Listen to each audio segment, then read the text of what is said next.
Samuel pasal 11. Daud dan Betsheba. Pada pergantian tahun, pada waktu raja-raja biasanya maju berperang, maka Daud menyuruh Yoab maju beserta orang-orangnya dan seluruh orang Israel. Mereka memusnahkan Bani Amon dan mengepung kota Raba. Sedang Daud sendiri tinggal di Yerusalem. Sekali peristiwa pada waktu petang, ketika Daud bangun dari tempat pembaringannya, lalu berjalan-jalan di atas soto istana, tampak kepadanya dari atas soto itu seorang perempuan sedang mandi. Perempuan itu sangat elok rupanya. Lalu Daud menyuruh orang bertanya tentang perempuan itu, dan orang berkata, itu adalah Betsheba binti Eliam, istri Uria orang Het itu. Sesudah itu Daud menyuruh orang mengambil dia, perempuan itu datang kepadanya. Lalu Daud tidur dengan dia. Perempuan itu baru selesai membersihkan diri dari kenajisannya. Kemudian pulanglah perempuan itu ke rumahnya. Lalu mengandunglah perempuan itu dan disuruhnya orang memberitahukan kepada Daud demikian, aku mengandung. Lalu Daud menyuruh orang kepada Yoab mengatakan, suruhlah Uria orang Het itu datang kepadaku. Maka Yoab menyuruh Uria menghadap Daud. Ketika Uria masuk menghadap dia, bertanyalah Daud tentang keadaan Yoab dan tentara dan keadaan perang.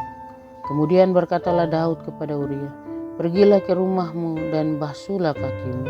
Ketika Uria keluar dari istana, maka orang menyusul dia dengan membawa hadiah raja.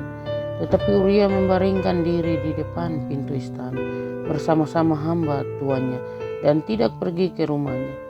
Diberitahukan kepada Daud demikian, Uria tidak pergi ke rumahnya.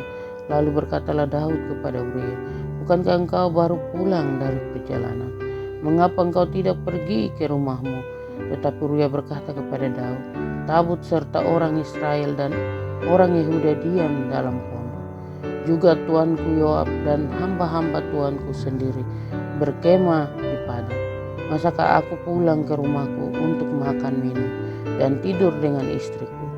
Demi hidupmu dan demi nyawamu, aku tak akan melakukan hal itu. Kata Daud kepada Uria, tinggallah hari ini di sini. Besok aku akan melepas engkau pergi. Jadi Uria tinggal di Yerusalem pada hari itu. Keesokan harinya Daud memanggil dia untuk makan dan minum dengan dia. Dan Daud membuatnya mabuk pada waktu malam. Keluarlah Uria untuk berbaring tidur di tempat tidurnya bersama-sama hamba-hamba tuannya. Ia tidak pergi ke rumahnya. Paginya Daud menulis surat kepada Yoab dan mengirimkannya dengan perantaraan Uria. Ditulisnya dalam surat itu demikian, tempatkanlah Uria di barisan depan dalam pertempuran yang paling hebat. Kemudian kamu mengundurkan diri daripadanya supaya ia terbunuh mati. Pada waktu Yoab mengepung kota Raba, ia menyuruh Uria pergi ke tempat yang diketahuinya ada lawan yang gagah perkasa. Ketika orang-orang itu keluar menyerang dan berperang melawan Yoab, maka gugurlah beberapa orang dari tentara, dari anak buah Daud, juga Uria orang Het itu mati. Kemudian Yoab menyuruh orang memberitahukan kepada Daud jalannya pertempuran itu. Ia memerintahkan kepada suruhan itu demikian, jika engkau sudah selesai mengabarkan jalannya pertempuran itu kepada raja, dan jikalau raja menjadi geram dan berkata kepadaku, mengapa kamu demikian dekat ke kota itu untuk berperang? Tidakkah kamu tahu bahwa orang akan memanah dari atas tembok? Siapakah yang menewaskan Abimelek bin Yebuset?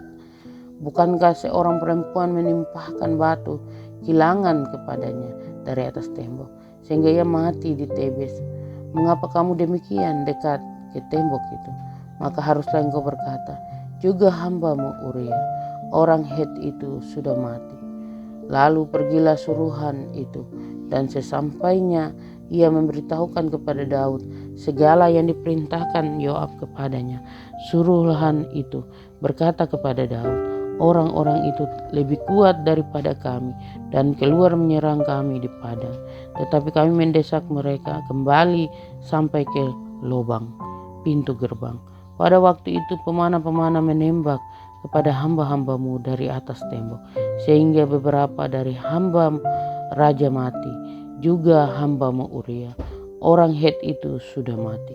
Kemudian berkatalah Daud kepada suruhan itu, beginilah kau katakan kepada Yoab, janganlah sebal hatimu karena perkara ini, sebab sudah biasa pedang makan orang ini atau orang itu. Sebab itu perhebatlah seranganmu terhadap kota itu, runtuhkanlah itu, demikianlah kau harus kuatkan hatinya. Ketika didengar istri Uria bahwa Uria suaminya sudah mati, maka merataplah ia karena kematian suaminya itu. Setelah lewat waktu berkabung, maka Daud menyuruh membawa perempuan itu ke rumahnya. Perempuan itu menjadi istrinya dan melahirkan seorang anak laki-laki baginya. Tetapi hal yang telah dilakukan Daud itu adalah jahat di mata Tuhan. Samuel pasal 12. Nathan memperingatkan Daud sehingga Daud menyesal. Tuhan mengutus Nathan kepada Daud. Ia datang kepada Daud dan berkata kepadanya, ada dua orang dalam suatu kota, yang seorang kaya, yang lain miskin. Si kaya mempunyai sangat banyak kambing domba dan lembu sapi.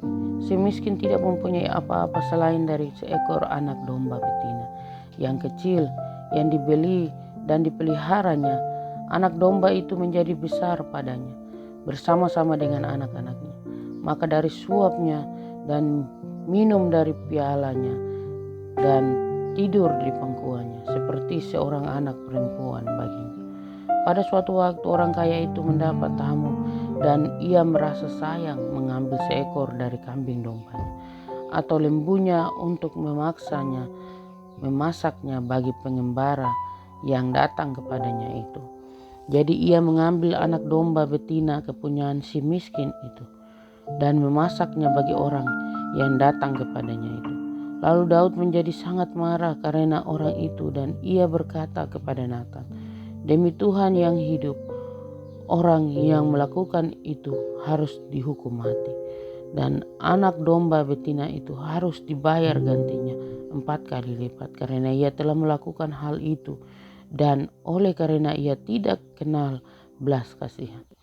Kemudian berkatalah Nathan kepada Daud, engkaulah orang itu. Beginilah firman Tuhan Allah Israel. Akulah yang mengurapi engkau menjadi raja atas Israel, dan akulah yang melepaskan engkau dari tangan Saul. Telah kuberikan isi rumah tuanmu kepadamu, dan istri-istri tuanmu ke dalam pangkuanmu. Aku telah memberikan kepadamu kaum Israel dan Yehuda, dan seandainya itu belum cukup, tentu kutambahkan lagi ini dan itu kepadamu. Mengapa engkau menghina Tuhan dengan melakukan apa yang jahat di matamu? Uria orang Het itu kau biarkan ditewaskan dengan pedang. Istrinya kau ambil menjadi istrimu, dan dia sendiri telah kau biarkan dibunuh oleh pedang Bani Ammon. Oleh sebab itu, pedang tidak akan menyingkir dari keturunanmu sampai selamanya, karena engkau telah menghina aku dan mengambil istri Uria, orang Het itu, untuk menjadi istri. Beginilah firman Tuhan, bahwasannya malapetaka akan kutimpahkan ke atasmu, yang datang dari kaum keluargamu sendiri. Aku akan mengambil istri-istrimu di depan matamu dan memberikannya kepada orang lain. Orang itu akan tidur dengan istri-istrimu di siang hari, sebab engkau telah melakukannya secara tersembunyi. Tetapi aku akan melakukan hal itu di depan seluruh orang Israel secara terang-terang. Lalu berkatalah Daud kepada Nathan, aku sudah berdosa kepada Tuhan. Dan Nathan berkata kepada Daud, Tuhan telah menjauhkan dosamu itu. Engkau tidak akan mati. Walaupun demikian, karena engkau dengan perbuatan ini telah sangat menista Tuhan, pastilah anak yang lahir bagimu itu akan mati. Kemudian pergilah Nathan ke rumahnya, dan Tuhan menulahi anak yang dilahirkan bekas istri Uria bagi Daud sehingga sakit. Lalu Daud memohon kepada Allah oleh karena anak itu. Ia berpuasa dengan tekun, dan apabila ia masuk ke dalam, semalam-malaman itu ia berbaring di tanah. Maka datanglah kepadanya para tua-tua yang di rumahnya, untuk meminta ia bangun dari lantai, tetapi ia tidak mau. Juga ia tidak makan bersama-sama dengan mereka. Pada hari yang ketujuh matilah anak itu, dan pegawai-pegawai Daud takut memberitahukan kepadanya bahwa anak itu sudah mati. Sebab mereka berkata, ketika anak itu masih hidup, kita telah berbicara kepadanya, tetapi ia tidak menghiraukan perkataan kita. Bagaimana kita dapat mengatakan kepadanya, anak itu sudah mati? Jangan-jangan ia mencelakakan diri. Ketika Daud melihat bahwa pegawai-pegawainya berbisik-bisik, mengertilah ia bahwa anak itu sudah mati. Lalu Daud bertanya kepada pegawai-pegawainya, sudah matikah anak itu? Jawab mereka, sudah. Lalu Daud bangun dari lantai, ia mandi dan berurap dan bertukar pakaian. Ia masuk ke dalam rumah Tuhan dan sujud menyembah. Sesudah itu pulanglah ia ke rumahnya, dan atas permintaannya dihidangkan kepadanya roti, lalu ia makan. Berkatalah pegawai-pegawainya kepadanya, apakah artinya hal yang kau perintahkan ini? Oleh karena anak yang masih hidup itu, engkau berpuasa dan menangis. Tetapi sesudah anak itu mati, engkau bangun dan makan. Jawabnya, selagi anak itu hidup, aku berpuasa dan menangis karena pikirku, siapa tahu Tuhan mengasihani aku sehingga anak itu tetap hidup. Tetapi sekarang ia sudah mati, mengapa aku harus berpuasa? Dapatkah aku mengembalikannya lagi? Aku yang akan pergi kepadanya, tetapi ia tidak akan kembali kepadaku. Kemudian Daud menghibur hati Batsheba istrinya. Ia menghampiri perempuan itu dan tidur dengan dia. Dan perempuan itu melahirkan seorang anak laki-laki. Lalu Daud memberi nama Salomo kepada anak itu. Tuhan mengasihani anak ini. Dan dengan perantaraan Nabi Nathan, ia menyuruh menamakan anak itu Yedija oleh karena Tuhan. Perang melawan Bani Amon berakhir. Yoab berperang melawan Rabah, kota Bani Amon, dan ia merebut kota kerajaan. Lalu Yoab menyuruh orang kepada Daud dengan pesan, aku berperang melawan kota Rabah dan telah merebut pula kota Air. Oleh sebab itu kumpulkanlah sisa tentara, kepunglah kota itu dan rebutlah supaya jangan aku yang merebut kota itu, dan jangan namaku menjadi juga nama kota itu. Sesudah itu Daud mengumpulkan seluruh tentara. Ia berangkat ke kota Rabah dan berperang melawannya, lalu merebutnya. Ia mengambil mahkota dari kepala raja mereka, beratnya setalenta emas, bertakhta sebuah batu permata yang mahal dan dikenakan pada kepala Daud. Juga diangkutnya banyak sekali jarahan dari kota itu. Penduduk kota itu diangkutnya dan dipaksanya bekerja dengan gergaji, penggerak besi dan kapak. Juga dipekerjakannya mereka di tempat pembuatan batu bata. Demikianlah juga diperlakukan Daud segala kota Bani Amon. Sesudah itu pulanglah Daud dengan seluruh tentara ke Yerusalem. Samuel pasal 13. Amnon dan Tamar. Sesudah itu terjadilah yang berikut. Absalom bin Daud mempunyai seorang adik perempuan yang cantik, namanya Tamar, dan Amnon bin Daud jatuh cinta kepadanya. Hati Amnon sangat tergoda sehingga ia jatuh sakit karena Tamar, saudaranya itu. Sebab anak perempuan itu masih perawan dan menurut anggapan Amnon, mustahil untuk melakukan sesuatu terhadap dia. Amnon mempunyai seorang sahabat bernama Yonadab, anak Simea kakak Daud. Yonadab itu seorang yang sangat cerdik. Katanya kepada Amnon, hai anak raja, mengapa engkau demikian merana setiap pagi? Tidakkah lebih baik engkau memberitahukannya kepadaku? Kata Amnon kepadanya, aku cinta kepada Tamar, adik perempuan Absalom, saudaraku itu. Lalu berkatalah Yonadab kepadanya, berbaringlah di tempat tidurmu dan berbuat pura-pura sakit. Apabila ayahmu datang menengok engkau, maka haruslah engkau berkata kepadanya, izinkanlah adikku Tamar datang memberi aku makan. Apabila ia menyediakan makanan di depan mataku, sehingga aku dapat melihatnya, maka aku akan makannya dari tangannya. Sesudah itu berbaringlah Amnon dan berbuat pura-pura sakit. Ketika raja datang menengok dia, berkatalah Amnon kepada raja, izinkanlah adikku Tamar datang membuat barang 2 kue di depan mataku, supaya aku memakannya dari tangannya. Lalu Daud menyuruh orang kepada Tamar ke rumahnya dengan pesan, pergilah ke rumah Amnon kakakmu dan sediakanlah makanan baginya. Maka Tamar pergi ke rumah Amnon kakaknya yang sedang berbaring-baring. Lalu anak perempuan itu mengambil adonan, meremasnya dan membuat kue di depan matanya. Kemudian dibakarnya kue itu.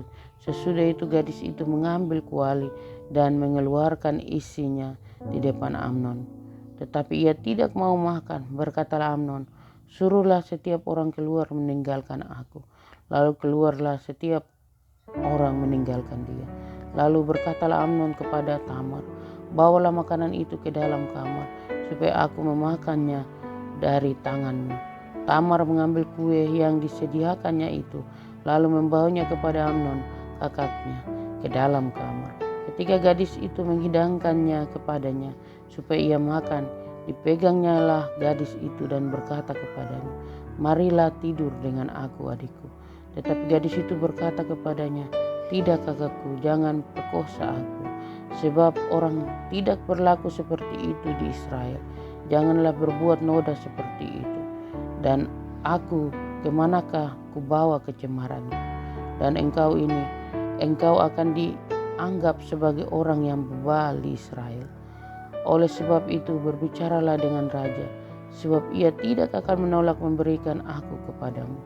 Tetapi Amnon tidak mau mendengarkan perkataannya, dan sebab ia lebih kuat daripadanya, diperkosanyalah dia, lalu tidur dengan dia. Kemudian timbullah kebencian yang sangat besar pada Amnon terhadap gadis itu, bahkan lebih besar benci yang dirasanya kepada gadis itu daripada cinta yang dirasanya sebelumnya.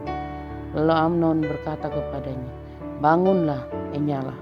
Lalu berkatalah gadis itu kepadanya, tidak kakakku, sebab menyuruh aku pergi adalah lebih jahat daripada apa yang telah kau lakukan kepadaku tadi. Tetapi Amnon tidak mau mendengarkan dia. Dipanggilnya orang muda yang melayani dia, katanya, suruhlah perempuan ini pergi daripadaku dan kuncilah pintu di belakangnya. Gadis itu memakai baju kuning yang maha indah, sebab demikianlah putri-putri raja yang masih perawan, berpakaikan baju kurung panjang. Kemudian pelayan itu menyuruh dia keluar, lalu mengunci pintu di belakangnya. Lalu Tamar menaruh abu di atas kepalanya, mengoyakkan baju kurung yang maha indah yang dipakainya, meletakkan tangannya di atas kepalanya, dan pergilah ia sambil meratap dengan nyaring.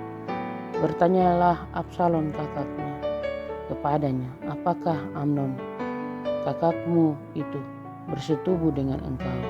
Maka sekarang adikku, diamlah saja, bukankah ia kakakmu? Janganlah begitu memikirkan perkara itu. Lalu Tamar tinggal di rumah Absalom kakaknya itu seorang diri.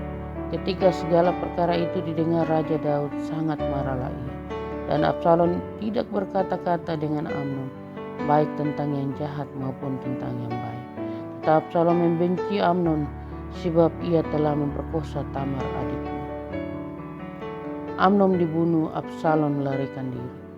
Sesudah lewat 2 tahun, Absalom mengadakan pengguntingan bulu domba di Baal Hasan yang dekat kota Efraim. Lalu Absalom mengundang semua anak raja. Kemudian Absalom menghadap raja, lalu berkata, hambamu ini mengadakan pengguntingan bulu domba. Kiranya raja dan pegawai-pegawainya ikut bersama-sama dengan hambamu ini. Tetapi raja berkata kepada Absalom, maaf anakku, jangan kami semua pergi, supaya kami jangan menyusahkan engkau. Lalu Absalom mendesak, tetapi raja tidak mau pergi. Ia hanya memberi restu kepadanya. Kemudian berkatalah Absalom, kalau tidak izinkanlah kakakku Amnon pergi beserta kami. Tetapi raja menjawabnya, apa gunanya ia pergi bersama-sama dengan engkau? Tetapi ketika Absalom mendesak, diizinkannya lah Amnon dan semua anak raja pergi beserta dia. Lalu Absalom memerintahkan orang-orangnya demikian, perhatikanlah, apabila hati Amnon menjadi gembira karena anggur, maka aku berkata kepadamu, paranglah Amnon, maka haruslah kamu membunuh dia. Jangan takut, bukankah aku yang memerintahkannya kepadamu? Kuatkanlah hatimu dan tunjukkanlah dirimu sebagai orang yang gagah perkasa. Orang-orang Absalom memperlakukan Amnon seperti yang diperintahkan Absalom. Lalu bangunlah semua anak raja itu. Mereka menaiki bagalnya masing-masing dan melarikan diri. Mereka masing-masing di tengah jalan. Ketika kabar sampai kepada Daud demikian, Absalom telah membunuh semua anak raja. Tidak ada seorang pun dari mereka yang lolos.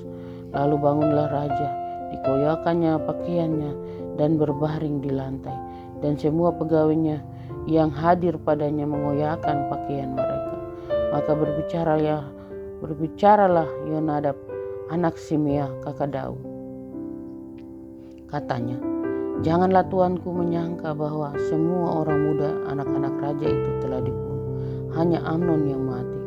Sebab hal itu telah terlihat pada air muka Absalom sejak Amnon memperkosa Tamar adiknya. Jadi janganlah tuanku raja menaruh pikiran dalam hatinya bahwa semua anak raja itu sudah mati, sebab hanya Amnon yang mati. Absalom melarikan diri ketika orang berjaga-jaga melayangkan pandangannya. Maka terlihatlah olehnya sejumlah besar orang datang dari jurusan Horom Naim sepanjang sisi pegunungan. Berkatalah Yonadab pada raja, lihat anak-anak raja datang, benar seperti kata hambamu ini. Baru saja ia habis berkata, datanglah anak-anak raja itu. Mereka menangis dengan suara nyaring, juga raja dan semua pegawainya menangis dengan amat keras. Absalom telah melarikan diri dan telah pergi kepada Talmai bin Amihur, raja negeri Gesur. Dan Daud berduka cita berhari-hari lamanya karena anaknya itu. Absalom telah melarikan diri dan telah pergi ke Gesur. Ia tinggal di sana 3 tahun lamanya.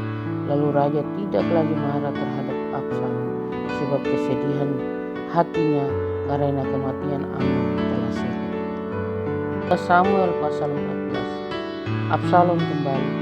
Ketika Yoab anak Seruya mengetahui bahwa hati raja merindukan Absalom, maka ia menyuruh orang ke Tekoa menjemput dari sana seorang perempuan yang bijaksana. Lalu ia berkata kepada perempuan itu, berlakulah pura-pura berkabung dan pakailah pakaian berkabung. Janganlah berurap dengan minyak, dan berlakulah seperti seorang perempuan yang telah lama berkabung karena seorang mati. Kemudian masuklah menghadap raja dan berbicaralah kepadanya seperti ini. Lalu Yoab menaruh perkataannya ke dalam mulut perempuan itu. Ketika perempuan Tekoa itu masuk menghadap raja, sujudlah ia dengan mukanya ke tanah dan menyembah sambil berkata, tolonglah ya tuanku raja. Raja bertanya kepadanya, ada apa? Jawabnya, aku ini seorang janda, sebab suamiku sudah mati. Hambamu ini mempunyai 2 orang anak laki-laki. Mereka berkelahi di padang, dan karena tidak ada yang memisahkan, maka yang satu memukul yang lain dan membunuh dia. Dan sekarang seluruh kaum keluarga bangkit melawan hambamu ini. Dan mereka berkata, serahkanlah orang yang membunuh saudaranya itu, supaya kami menghukum dia mati, ganti nyawa saudaranya yang telah dibunuhnya itu, dan supaya kami memunahkan juga ahli waris itu. Mereka hendak memunahkan keturunanku yang masih tersisa itu, dengan tidak meninggalkan nama atau keturunan bagi suamiku di muka bumi. Lalu berbicara raja kepada perempuan itu, pulanglah ke rumahmu, mengenai engkau akan kuberi perintah. Perempuan Tekoa itu berkata kepada raja, aku dan keluargaku akan menanggung kesalahan itu, ya tuanku raja. Tetapi raja dan tahtanya tak bersalah. Lalu berkatalah raja, jika ada orang yang mengatakan apa-apa lagi terhadap engkau. Bawalah orang itu menghadap aku, maka ia tidak akan mengusik engkau lagi. Kata perempuan itu, kiranya raja ingat kepada Tuhan Allahmu supaya si penuntut tebusan darah jangan terlalu banyak menimbulkan kemusnahan, dan supaya mereka jangan memusnahkan anakku itu. Lalu berkatalah raja, demi Tuhan yang hidup, selai rambut pun dari kepala anakmu itu takkan jatuh ke bumi. Kemudian berkatalah perempuan itu, izinkanlah hambamu ini berkata sepatah kata lagi kepada tuanku raja. Jawabnya, katakanlah. Berkatalah perempuan itu, mengapa raja merancang hal yang demikian terhadap umat Allah? Oleh karena tuanku mengucapkan perkataan ini, maka tuanku sendirilah yang bersalah dengan tidak mengizinkan pulang orang yang telah dibuangnya. Sebab kita pasti mati. Kita seperti air yang tercurah ke bumi, yang tidak terkumpulkan, tetapi Allah tidak mengambil nyawa orang, melainkan ia merancang supaya seorang yang terbuang jangan tinggal terbuang daripadanya.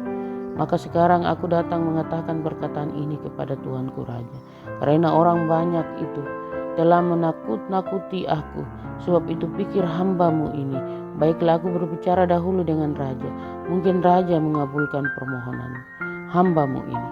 Sebab raja akan mendengarkan aku dan akan melepaskan hambanya ini dari tangan orang-orang yang hendak memusnahkan aku dan anakku bersama-sama dari milik pusaka Allah.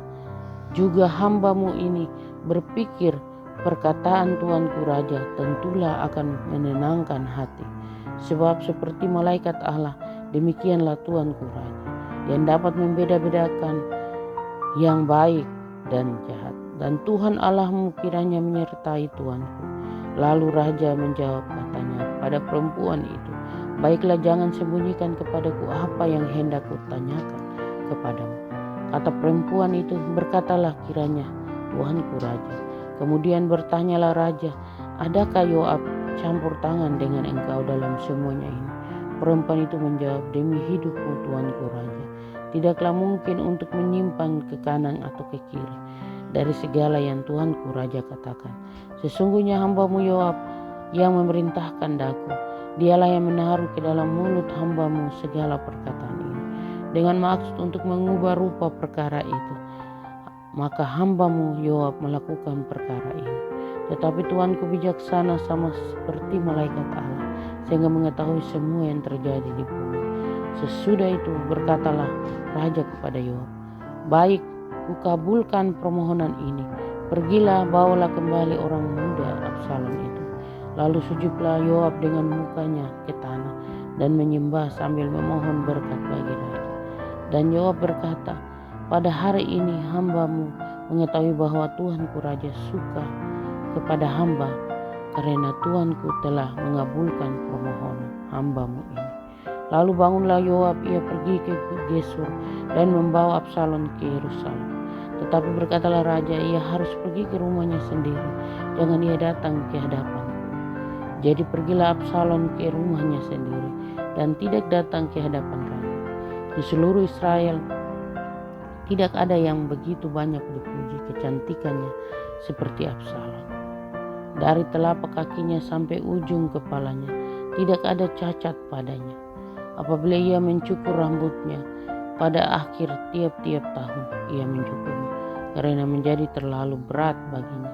Maka ditimbangnya rambutnya itu 200 sikal beratnya, menurut batu timbangan raja. Bagi Absalom lahir 3 orang anak laki-laki dan seorang anak perempuan yang bernama Tamar. Ia seorang perempuan yang cantik.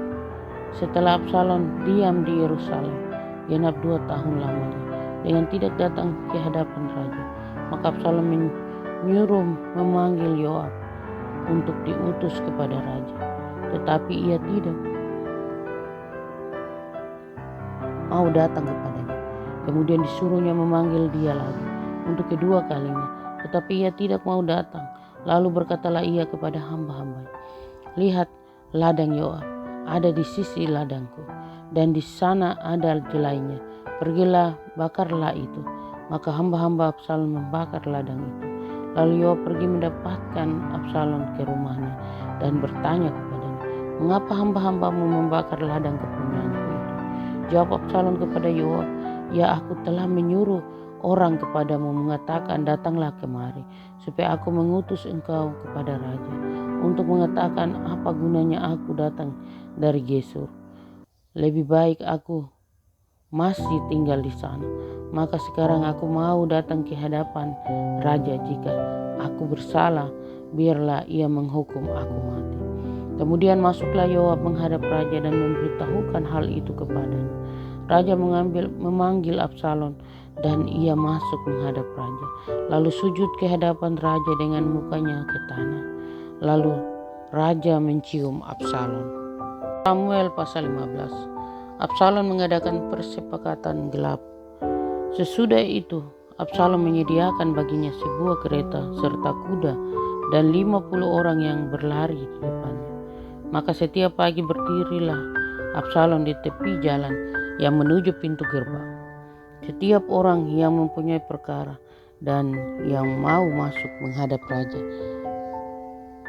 untuk diadili perkaranya.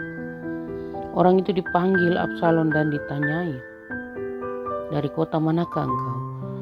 Apabila ia menjawab, hambamu ini datang dari suku Israel, maka berkatalah Absalom kepadanya, lihat, perkaramu itu baik dan benar, tetapi dari pihak raja tidak ada seorang pun yang mau mendengarkan engkau. Lagi kata Absalom, sekiranya aku diangkat menjadi hakim di negeri ini, maka setiap orang yang mempunyai perkara atau pertikaian hukum boleh datang kepadaku, dan aku akan menyelesaikan perkaranya dengan adil. Apabila seorang datang mendekat untuk sujud menyembah kepadanya, maka diulurkannya lah tangannya, dipegangnya orang itu dan diciumnya. Cara yang demikianlah diperbuat Absalom kepada semua orang Israel yang mau masuk menghadap orang untuk diadili perkaranya oleh raja. Dan demikianlah Absalom mencuri hati orang-orang Israel. Sesudah lewat 4 tahun, bertanyalah Absalom kepada raja, izinkanlah aku pergi supaya di Hebron aku bayar nasarku yang telah kuikrarkan kepada Tuhan.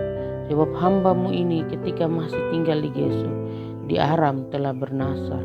Demikian, jika Tuhan sungguh-sungguh memulangkan aku ke Yerusalem, maka aku akan beribadah kepada Tuhan. Lalu berkatalah raja kepadanya, pergilah dengan selamat. Maka berkemaslah Absalom dan pergi ke Hebron. Dalam pada itu Absalom telah mengirim utusan-utusan rahasia kepada segenap suku Israel dengan pesan, segera sesudah kamu mendengar bunyi sangkakala, berserulah Absalom sudah menjadi raja di Hebron. Beserta Absalom turut pergi 200 orang dari Yerusalem, orang-orang undangan yang turut pergi tanpa curiga dan tanpa mengetahui apapun tentang perkara itu. Ketika Absalom hendak mempersembahkan korban, disuruhnya datang Ahitofel, orang Gilo itu, penasihat Daud dari Gilo. Kotanya, demikianlah persepakatan gelap itu menjadi kuat, dan makin banyaklah rakyat yang memihak Absalom. Daud melarikan diri dari Yerusalem. Lalu datanglah seorang mengabarkan kepada Daud, katanya, hati orang Israel telah condong kepada Absalom. Kemudian berbicaralah Daud kepada semua pegawainya yang ada bersama-sama dengan dia di Yerusalem, bersiaplah, marilah kita melarikan diri, sebab jangan-jangan kita tidak akan luput daripada Absalom. Pergilah dengan segera supaya ia jangan dapat lekas menyusul kita dan datangkan celaka atas kita dan memukul kota ini dengan mata pedang. Para pegawai raja berkata kepada raja, terserah kepada Tuanku raja, hamba-hambamu ini siap. Lalu keluarlah raja dan seisi rumahnya mengiringi dia. 10 orang gundik ditinggalkan raja untuk menunggui istana. Maka keluarlah raja dan seluruh orang-orangnya mengeringi dia. Dekat rumah yang terakhir mereka berhenti. Sedang semua pegawainya berjalan melewati. Juga semua orang Kreti dan semua orang Pleti, juga semua orang Gad, 600 orang banyaknya, yang mengeringi dia sejak dari Gad, berjalan melewati raja. Lalu bertanyalah raja kepada Itai, orang Gad itu, "Mengapa pula engkau berjalan beserta kami? Pulanglah dan tinggallah bersama-sama raja, sebab engkau orang asing. Lagi pula engkau orang buangan dari tempat asalmu. Baru kemarin kau datang, masakah pada hari ini aku akan membawa engkau mengembara bersama-sama kami? Padahal aku harus pergi entah kemana. Pulanglah dan bawalah juga saudara-saudaramu pulang. Mudah-mudahan Tuhan menunjukkan kasih dan setia kepadamu." Tetapi Itai menjawab raja, "Demi Tuhan yang hidup, dan demi hidup tuanku raja, di mana tuanku raja ada, baik hidup atau mati, di situ hambamu juga ada." Lalu berkatalah Daud kepada Itai, "Jika demikian, berjalanlah lewat." Kemudian lewatlah Itai orang Gad itu bersama-sama dengan semua orangnya dan semua anak yang menyertai dia. Seluruh negeri menangis dengan suara keras ketika seluruh rakyat berjalan lewat. Raja menyeberangi sungai Kidron dan seluruh rakyat berjalan ke arah padang gurun. Dan dilihat juga Sadok ada di sana, beserta semua orang Lewi pengangkat tabut perjanjian Allah. Mereka meletakkan tabut Allah itu, juga Abiatar ikut datang sampai seluruh rakyat dari kota selesai menyeberang. Lalu berkatalah raja kepada Sadok, "Bawalah tabut Allah itu kembali ke kota. Jika aku mendapat kasih karunia di mata Tuhan, maka ia akan mengizinkan aku kembali, sehingga aku akan melihatnya lagi, juga tempat kediamannya. Tetapi jika ia berfirman begini, aku tidak berkenan kepadamu, maka aku bersedia, biarlah dilakukannya kepadaku ya apa yang baik di matanya." Lagi berkatalah raja kepada Sadok imam itu, "Jadi engkau dan Abiatar pulanglah ke kota dengan selamat beserta anakmu masing-masing, yakni Ahimaaz anakmu dan Yonatan anak Abiatar. Ketahuilah aku akan menanti di dekat tempat-tempat penyeberangan ke padang gurun sampai ada kabar dari kamu untuk memberitahu aku." Lalu Sadok dan Abiatar membawa tabut Allah itu kembali ke Yerusalem dan tinggallah mereka di sana. Daud mendaki bukit Zaitun sambil menangis, kepalanya berselubung dan ia berjalan dengan tidak berkasut, juga seluruh rakyat yang bersama-sama dengan dia masing-masing berselubung kepalanya, dan mereka mendaki sambil menangis. Ketika kepada Daud dikabarkan demikian, Ahitofel ada di antara orang-orang yang bersepakat dengan Absalom.